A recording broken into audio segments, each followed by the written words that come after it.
the Joe Rogan Experience.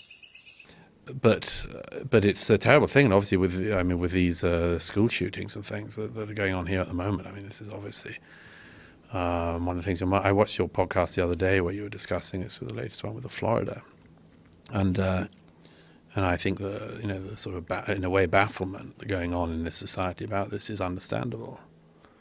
Yeah, it's the unimaginable horror of being involved in that situation. Your mind is just not prepared to cope with that. I mean, maybe if you are a soldier and if you experience combat, exactly, and you know how to stay calm in a firefight because you've been in a bunch of them. But for the average person, I mean, it's one of the reasons why eyewitness testimony is one of the worst pieces of evidence you could ever get, including, I mean, about basically everything, about fist fights to anything. Yes. Oh yeah, no, I mean, we all have examples in our own lives of seeing friends who've been through the same thing. We know that they went through the same thing, and yet they have two totally different versions of what happened. I mean, that's a real problem. But now you have this thing here where, I mean, in some ways even worse than we do of the search to notch it up for your own political side or against the enemy. Yeah, it's the same thing with the Twitter point, but I mean, this obscene glee that goes on after any terrorist attack in Europe, but I think also here as well, the attempt to immediately call it for the other side or for your side or whatever, and to try to use terrible events as a way to justify whatever your own team is. Yes. I find this amazing with the gun debate here, and I would find it amazing coming from a different society on it, but the way to sort of notch it up for one side or the other in it, and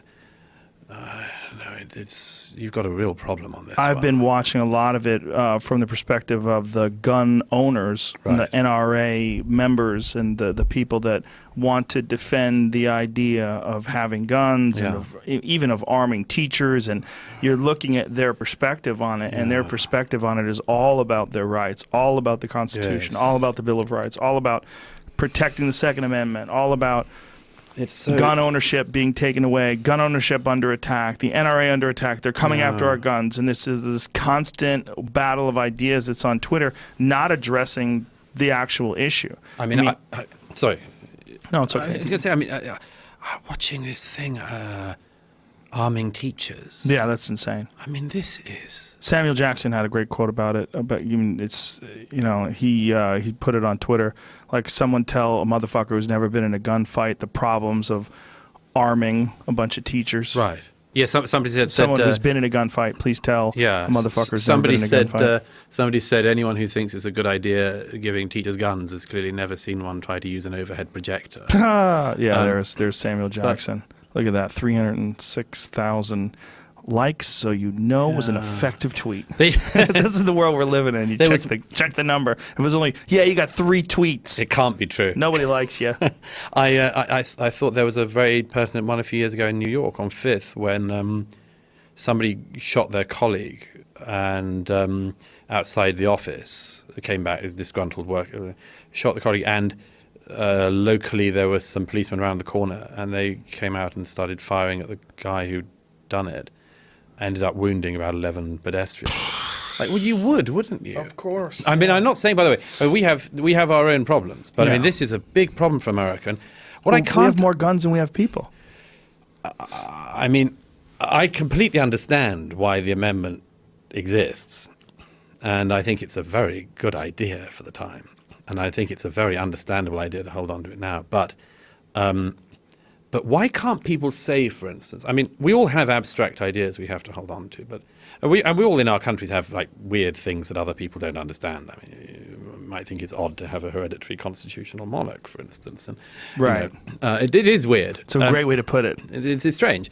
And if you were starting from now, you might not do that.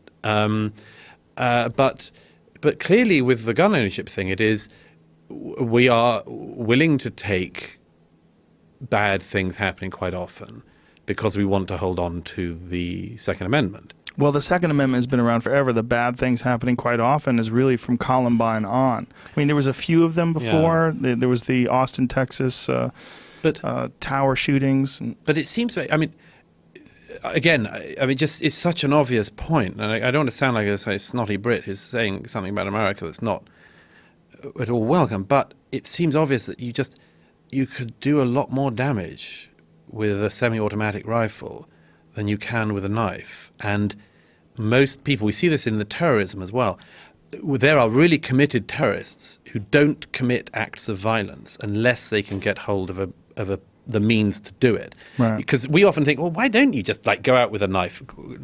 Some people do, but most people actually want to go out in that way in what they see as being a blaze of glory. Right. So they like stopping them having the means of getting that very easily seems to me very obvious. But that isn't to say that, I mean, of course, I think you made the point the other day. It's like saying, if you say everyone who has a gun is part of the problem, then obviously not, because it's like saying everyone who's got a truck is a part of the problem. But, right. but there are obviously two things. One is the psychological and whatever the social issues are that cause this to keep happening. And that is obviously very, very important to try to get to the root of. But you can get to the root of that, or try to get to the root of that, and also recognize that people having access to some of the weapons they have access to in this country must be a part of the problem. It has to be. There also the idea that you should just be able to go out and buy a gun without really understanding how a gun works at all. Yeah. And which is exactly how you do it. I got my first handgun license in 1994. That's when I bought my first handgun, and I just went and bought a handgun. Right. They did a background check on me. That's it. I mean, I went to the range. They showed me where the safety is. Point at this, put the earphones on, make sure you don't blow your ears out, bang, bang, bang, and then you leave with a gun. I mean, once your background check's clear, they find out you're not a criminal, there's not much to it. There's a giant problem with that. If you want to drive an automobile, you have to show that you understand the laws. Right. You have to understand, you have to sit with an expert who's to sit there, a driving instructor. They have to go through it with you. They have to watch your movements. They have to watch you make turns. Right. They have to. Wouldn't you imagine that it would be a good idea to have some sort of a clinical evaluation of a person that's gonna buy a gun? And here's another thing. There was an article recently that was saying, contrary to popular belief, most school shootings are not committed by people who are mentally ill. Well, that's a fucking stupid thing to say. You know why? Because if you're committing a school shooting, right. You're mentally ill. Exactly. Okay? Period. Then, on top of that, what they're ignoring conveniently, and this is another headline thing, psychiatric medications. Right. These people are almost entirely on some form of psychiatric medication, whether it is anti-anxiety pills, whether it's antidepressants, whether they're all. I'm not saying that correlation equals causation. Right. I'm not saying that, but to say that they're not, this is just a bullshit clickbait headline. Exactly. They're mentally ill 100%. 100% of them are mentally ill. There's a conservative commentator in the UK called Peter Hitchens who always makes a point after Islamist terrorist attacks in Europe that there's a large number of them, as well as other types of attack, who seem to be on some kind of medication. Yes. And my point is always, I'm very, very happy to have that conversation. I think we need to have that conversation. And we also have to have the other parts of it as well. Yes. So you're right. It's the same here. I can't see why we can't have all of this. It's the same thing that we were talking about earlier. It's these idea sports. Right. These wars. People don't want to give up their idea. They don't want to give up any ground whatsoever on their Second Amendment rights. Whether it's owning a 50 caliber fucking tank gun, or whether it's having a gun for home safety or for hunting. They don't want to give up anything. And they feel like it's a slippery slope. The people that I follow online that are tweeting about this on a regular basis, and you can go to a lot of them, like they're making videos about it. Dana Lash and Colin... It's actually, his name is, it's not Colin, it's Colion Noir, Noir. He's very, very vocal about it. I'm reading all the stuff. It's like all anyone's taking into account is that this idea that they're coming after your rights, right, and emphasizing the idea of a good person with a gun that can protect people in these terrible situations, which can happen as well. Sure.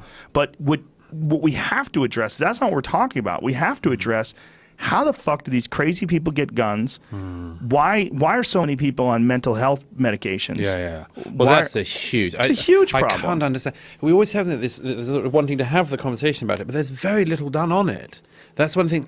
I'm very struck by this. We have in all our countries, slipped into a very weird attitude towards this type of medication. Yes, very weird, very accepting of something that radically alters the way your mind works. Right. And I don't know. Maybe it's because there's not an incentive. Drug companies obviously don't have an incentive. Quite the opposite, to look into it. But it's another example of the set of things we should be thinking about at the moment and looking at, which we just don't. Why don't we? Because it's sort of shut down because we shut it down ourselves. I think it's just such a range of issues this is the case with. And it's always the same thing. It's always that if you address the question, difficult as it might be, you are attacking an individual who might suffer from it, who might be upset by us addressing the question.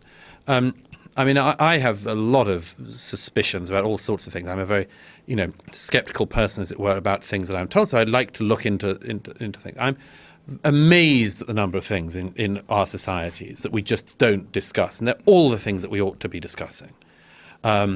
Issues like mental health issues. Issues that have to do with the social presumptions that are going on left, right and centre at the moment, where you're not meant to discuss things that are, apart from anything else, very, very interesting and very important.